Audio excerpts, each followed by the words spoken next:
Responding to the call by Alan Shatter for a criminal investigation into the incident, a spokesperson for Swansea Cork Ferry said a Garda investigation was underway, as well as investigations by the Department of the Marine and the company itself.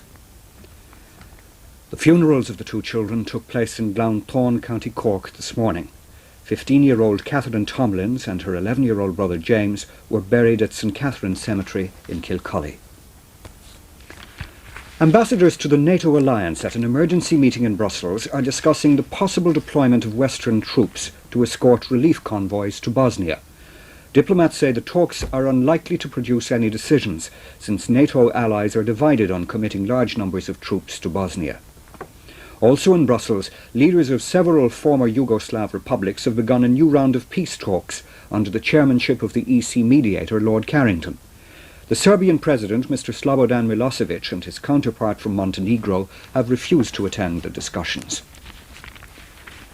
In South Africa, the African National Congress has said 18 people were killed early this morning in an attack on a squatter camp.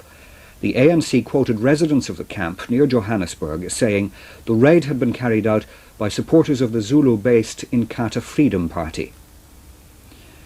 At home, £14,000 was taken in a raid on a sub-post office in Laytown, County Meath this morning. 2 of the raiders were armed with hatchets and a gun. That's all from the newsroom for now. The early evening news is here on RTE1 at 6 o'clock.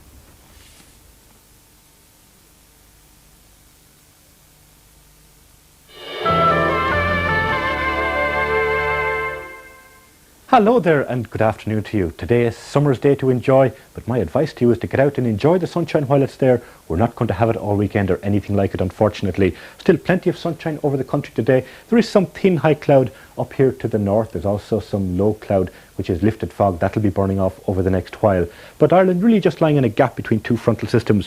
One away to the east that gave us the rain yesterday, another one to the west that's approaching quite slowly. But the sunshine right through the country today. Little bits of cloud, as I've said, but that's not going to stop the temperatures from getting right up to 21 or 22 degrees Celsius across a lot of the Midlands. More moderate 18 or 19 degrees down that west coast. Come this evening, though, we'll see the cloud thicken up here across Galway, Mayo, across Donegal and Ulster as well. And that cloud thick enough, I think, to bring some rain and drizzle to those northwestern counties early in the night. Later in the night, that rain and drizzle extending right down along that west coast, right down as far as County Kerry.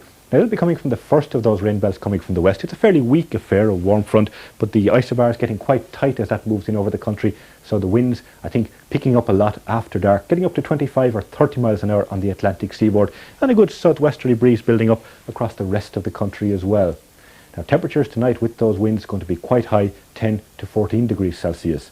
Come tomorrow morning, we'll see the heavier of those rain belts begin to show on that west coast. A little bit of sunshine early on in the east, that won't last too long. The heavier rain pushing its way across the country, but there will be sunshine to follow, but it'll be mild. Bye-bye.